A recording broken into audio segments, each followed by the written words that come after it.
Halo guys, kembali lagi bersama Umpit di sini. Mau kasih tahu ya guys, investasi adalah tanggung jawab pribadi. Kalian cuan, ikut senang. Kalian rugi, ikut sedih. Tujuan kita sama, mencapai kebebasan finansial. Jadi untuk apa ngurusin portofolio orang lain? Di sini mau sharing pengalaman selama di bursa saham dari tahun 2013. Kesalahan-kesalahan apa yang sudah perbuat di dalam berinvestasi, supaya kalian dapat belajar dan jangan mengulang kesalahan yang sama yang sudah lakukan, ataupun justru yang malah tidak lakukan, seperti berinvestasi di saham-saham volatil dan kripto. Jadi kalian boleh setuju ataupun tidak setuju.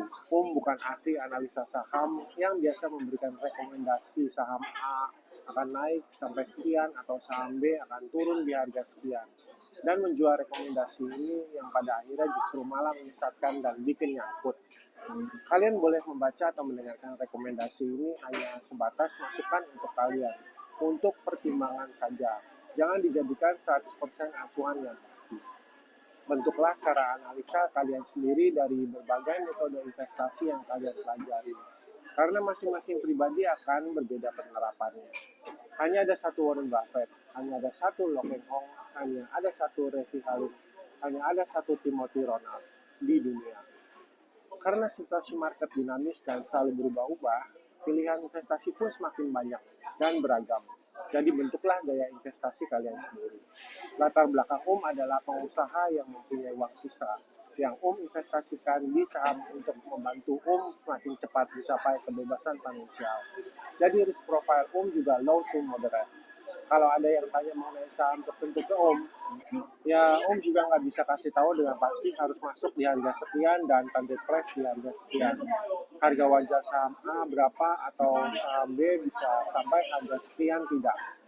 Nah, kalau itu kalian tanya ke influencer-influencer yang biasa kasih rekomendasi. Hanya bisa menjawab berdasarkan pengalaman selama sudah setahun di market dan menghindari kesalahan-kesalahan yang sudah pernah lewati. Juga tidak melayani debat opini. Kalian punya opini sendiri ya sah-sah saja, duit juga duit kalian. Karena opini bersifat subjektif.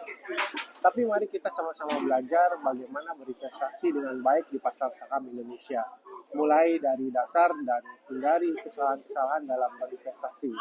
Karena minus 50% dalam saham itu sama saja dengan cuan 100%. Minus 80% dalam saham itu sama saja cuan 400%. Oleh sebab itu, hindari kesalahan-kesalahan dalam berinvestasi. Happy investing, salam cuan.